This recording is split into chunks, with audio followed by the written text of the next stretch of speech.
Bonjour à tous, aujourd'hui je vous propose un classique de la pâtisserie puisqu'il s'agit de la tarte au citron meringuée. Alors il y a mille et une façons de faire cette tarte, là je vous propose ma façon.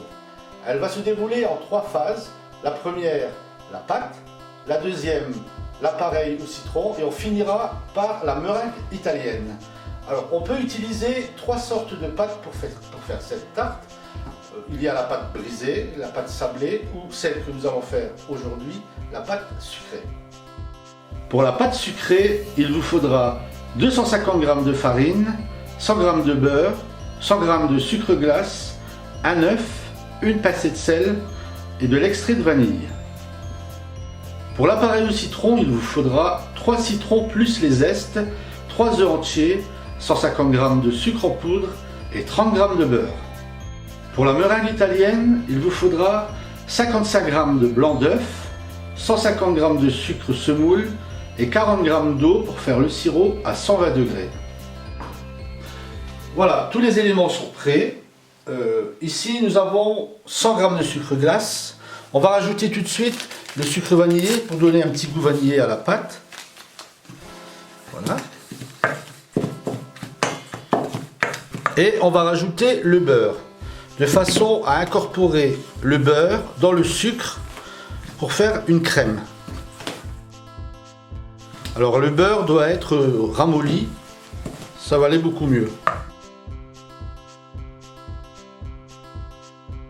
Alors je choisis cette pâte sucrée pour faire la tarte parce que je trouve qu'elle se marie très bien avec le citron. Donc voilà, le sucre est bien incorporé au beurre. Je vais rajouter l'œuf.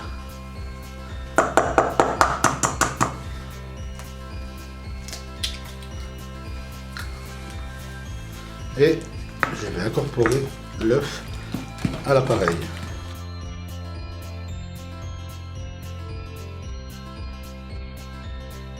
Voilà. Je vais mettre la pincée de sel directement dans la farine et incorporer la farine dans le beurre, le sucre et l'œuf. Alors pas besoin de robot, hein, ça se fait à la main.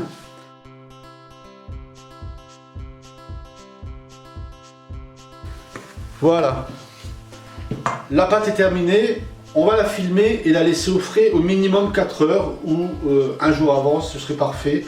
Parce qu'il y a du beurre dans la pâte, donc il faut que le beurre durcisse pour pouvoir travailler la pâte comme il faut.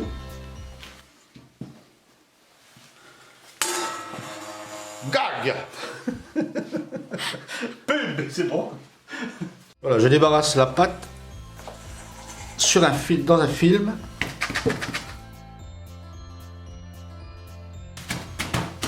Voilà, 4 heures au frigidaire. Donc voilà, la pâte a refroidi. Alors maintenant on va passer par l'étape de l'étaler. Donc il ne faut pas hésiter à mettre de la farine. Parce que comme il y a du beurre, c'est fragile. La pâte est assez fragile, donc on va essayer d'aller le plus vite possible. Alors l'épaisseur, c'est un bon 5 mm. C'est une pâte qui est agréable à manger. Et au plus il y en a, au plus c'est gourmand, je dirais. Voilà, donc il faut que la pâte soit de la même épaisseur partout. Voilà, on ne devrait pas être mal. On va mesurer par rapport au moule, ça devrait aller. Donc moi je vous conseille de venir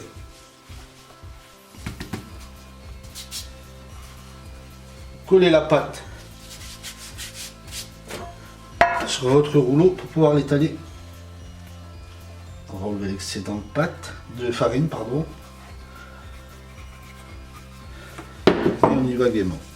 Alors, comme vous voyez, la pâte est très très fragile hein, puisqu'elle est constituée de beurre. On va laisser un bord.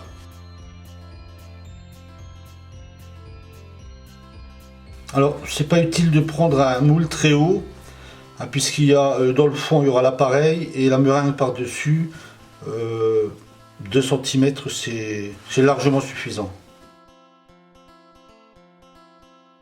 Donc on n'oubliera surtout pas de piquer la pâte pour éviter qu'elle gonfle. Alors si vous avez des haricots ou des petits pois secs, vous pouvez les mettre dessus pour éviter que ça gonfle, mais en faisant des petits trous comme ça, la pâte va rester bien à plat. Voilà, donc là elle est prête à être enfournée. Voilà, je vais rajouter quand même un petit peu de pâte tout autour pour pouvoir faire une belle présentation au niveau de la croûte.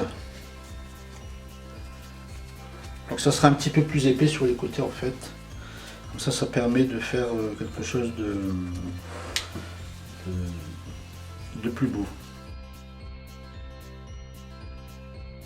Et après on va travailler en faisant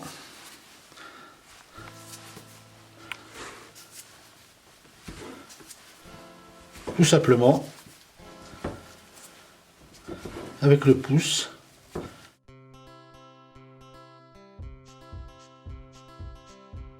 Voilà, notre pâte est prête à cuire 12 minutes à 180 degrés. C'est parti.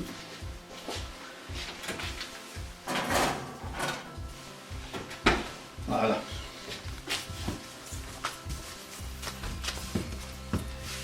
Alors, s'il vous reste un petit peu de pâte, vous pouvez faire des petites tartes au citron individuelles.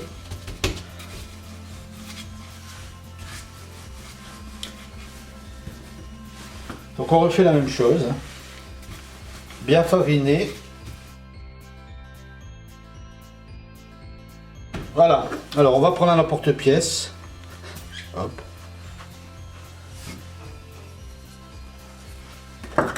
Et des petits moules.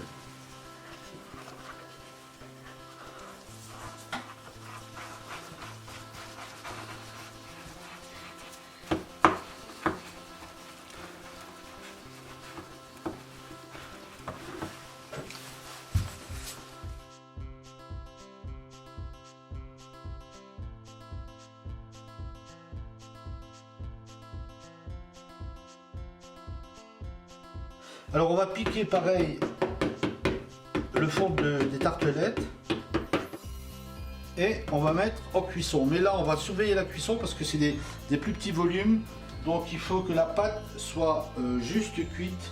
C'est-à-dire que quand on commence à l'avoir un petit peu dorée, on les enlève parce que autrement la pâte va être trop dure. Voilà. Nous passons maintenant à l'appareil au citron. Donc là j'ai mis dans la casserole les 150 g de sucre. On va zester sur les 3 citrons, 2 citrons. Alors pourquoi on zeste? Parce que dans la peau du citron, c'est là où on va trouver l'amertume et on veut que la crème soit un petit peu amère. Alors moi j'utilise un zesteur dira professionnel, mais vous pouvez très bien faire ça avec une râpe à fromage si vous n'avez pas. Ce qu'il faut, c'est que ce soit vraiment très fin. On zeste, hein, donc on zeste, on enlève carrément la peau. Alors pour bien nettoyer les citrons, si possible on peut les prendre bio. Et ensuite on rajoutera le jus des 3 citrons. Donc voilà, le citron est parfaitement zesté. Notre pâte est cuite. On va encore attendre pour les 4 dernières petites tartelettes parce qu'elles ne sont pas tout à fait cuites. Donc voilà, là c'est vraiment le maximum. Elle est encore un petit peu molle. Elle est prête. On va la laisser refroidir et on mettra l'appareil dessus après. Donc voilà, les 2 zestes de citron sont dans la casserole et je vais zester encore le 3e citron. On gardera les zestes pour faire la décoration de la tarte. Alors le mieux c'est de le faire quelques heures avant, les zestes les garder, comme ça ils sèchent un petit peu et ça va beaucoup mieux pour les répandre après sur la tarte. Donc les citrons sont pressés. On récupère un maximum de jus parce que c'est ça qui va faire la crème anglaise en fait au citron.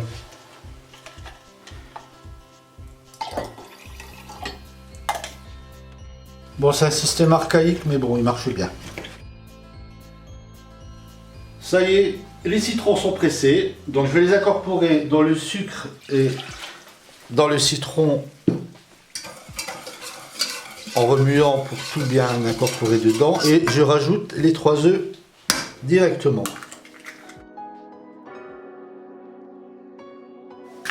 Alors c'est une recette assez simple à faire, hein. Donc je vais incorporer les œufs et on passera après à la cuisson. Et là pareil, forcément va s'épaissir comme une crème pâtissière. Voilà, quand tous les ingrédients sont incorporés, on va pouvoir passer à la cuisson. Donc voilà, j'ai mis mon appareil à chauffer et on va la laisser épaissir. Donc ça va prendre quelques minutes. Là pour le moment on voit que le liquide est liquide et l'œuf en fait va cuire et on va faire, ça va nous donner en fait une crème anglaise, donc pas un flan qui va durcir, mais une crème qui va rester onctueuse. Et on va pouvoir la mettre après sur notre tarte.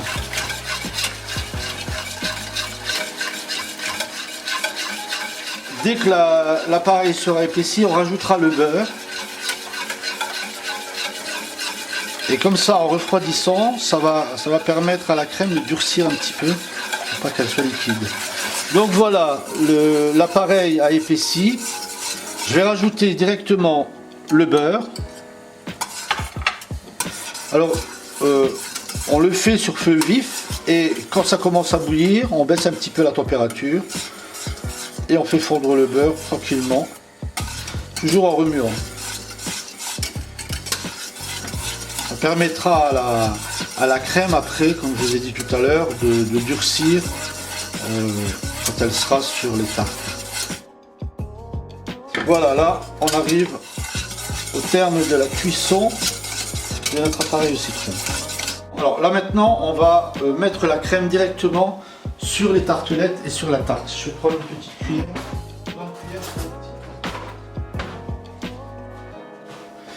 C'est là. Donc on remplit, parce que faut savoir que la crème est quand même assez forte, hein. C'est du citron, on a mis beaucoup de zeste dedans, donc c'est pas la peine d'en mettre non plus trop. Donc en attendant, on va laisser refroidir l'appareil dans la tarte. On va passer à la troisième phase qui est la meringue. Alors il y a trois meringues différentes. Il y a la meringue française qui est une meringue toujours à base de sucre et de blanc d'œuf, mais qui est faite à froid. Il y a la meringue suisse qui va être faite pareil, mais qui va être cuite au bain-marie, c'est-à-dire avec un récipient d'eau chaude et un cul de poule dessus. On fait une cuisson, comme on dit, au bain-marie. Ou il y a une troisième façon de faire qui est la meringue italienne, celle qu'on va faire aujourd'hui, qui est une meringue qui est cuite au sirop. Alors comme la meringue est cuite, on n'a pas besoin de la repasser au four. Il suffira uniquement de passer avec un petit chalumeau pour donner une petite couleur dorée à notre meringue italienne. Voilà, alors là on va passer à la meringue italienne. Donc pour faire le sirop, j'ai mis 40 g d'eau pour 150 g de sucre. Alors on laisse le sirop se faire tout seul sans remuer avec une cuillère en bois. Alors on a besoin d'un thermomètre pour mesurer la température puisqu'on doit avoir un sirop à 120 degrés. Quand on arrivera à 110 degrés, on mettra en route le batteur où j'ai mis les blancs d'œufs pour pouvoir faire la meringue. Donc là on est à 114 degrés, on doit arriver à 120 degrés pour pouvoir mettre le sirop dans le mixeur. Donc là je vais faire tourner tout de suite les blancs d'œufs. Alors les blancs d'œufs, il ne faut pas les battre complètement parce qu'autrement ça va grainer et on n'arrivera pas à faire notre meringue. Donc on va les battre aux trois quarts on va dire. Après je viendrai mettre le sirop pour cuire la meringue directement dans le batteur. Alors quand on commence la meringue, on est à vitesse rapide et ensuite quand on va mettre le sirop, on va ralentir, ça va doubler de volume et on va laisser refroidir doucement. Donc là je suis à 120 de température. La meringue est bien. Donc là on va cuire la meringue avec le sirop. Alors on va mettre le sirop sur la paroi. Parce que si on le met dans le milieu, le sucre va mal se répartir. Là on peut voir que la meringue double de volume.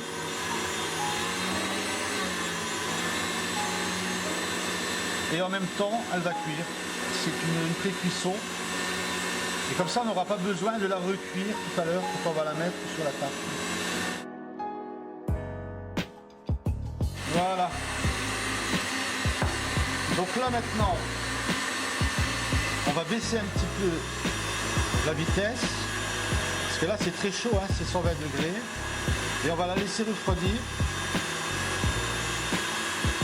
Et on passera à la dernière phase, l'installation de la meringue sur les gâteaux.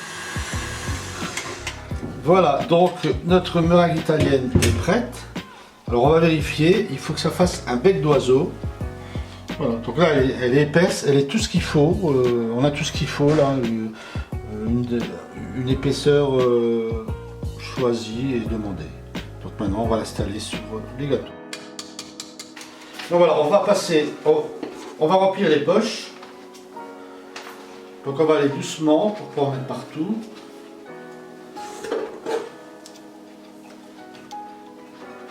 Alors vraiment, si vous n'avez pas de poche, je vous le dis, hein, faites-le avec à la fourchette. Hein. C'est aussi là, c'est qu'une question de présentation. Voilà, et alors on va bien mettre la meringue au fond et la faire sortir un petit peu. Hop, voilà. C'est bon. Donc voilà. On va prendre le centre et on va faire une petite rosace. Et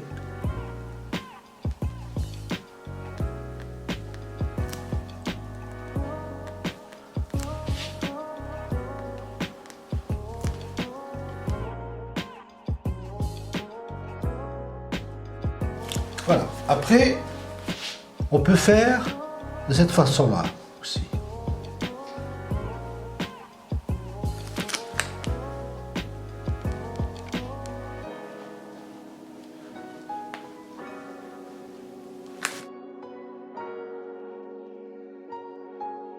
Voilà, après on va utiliser la deuxième douille, la deuxième poche, et là on peut faire aussi des gros points en fait.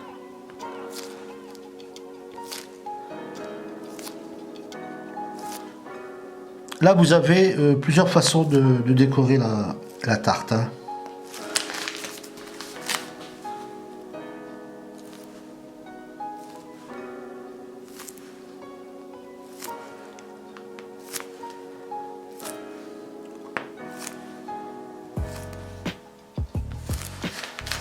On va faire des petites.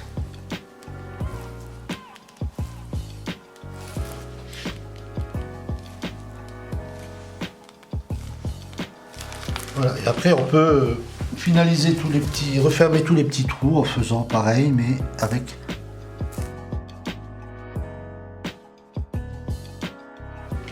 Alors pour les petites tartelettes c'est pareil, hein. On peut faire tous des petits points. Avec la douille cannelée. On peut faire comme ça des petites décos.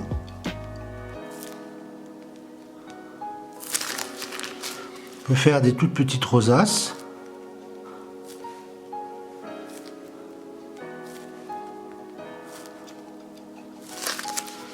On peut faire aussi des petits points.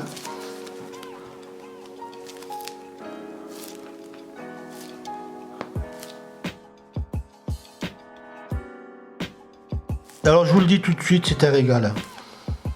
Je le sais avant de le goûter parce que j'en fais souvent. C'est une pâtisserie qui plaît à tout le monde. On peut faire exactement la même pâtisserie, mais au lieu de mettre du citron, on peut le faire à l'orange ou on peut le faire au pamplemousse ou à l'orange et au pamplemousse. Donc c'est exactement les mêmes ingrédients, à part que le jus de fruits, on le change. Donc voilà, les tartelettes sont prêtes, il n'y a plus qu'à les décorer. Alors comme on avait fait tout à l'heure, on avait gardé quelques zestes qu'on va mettre dessus légèrement comme ça.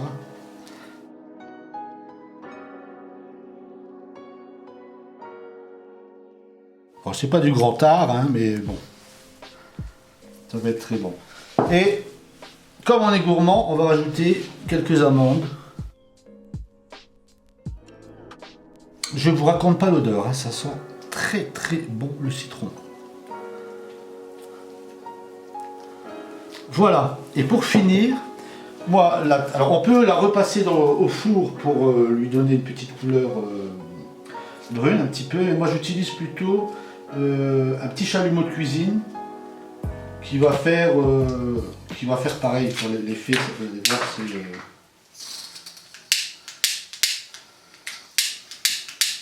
sûr.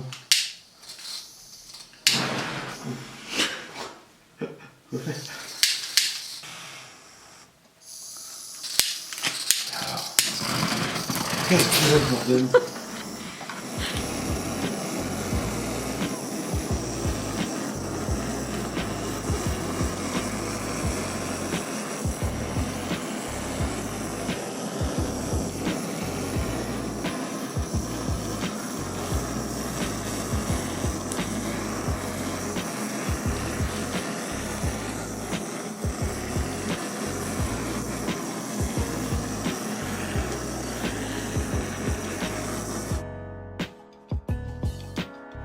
Voilà, ça permet de faire ressortir les dessins en plus.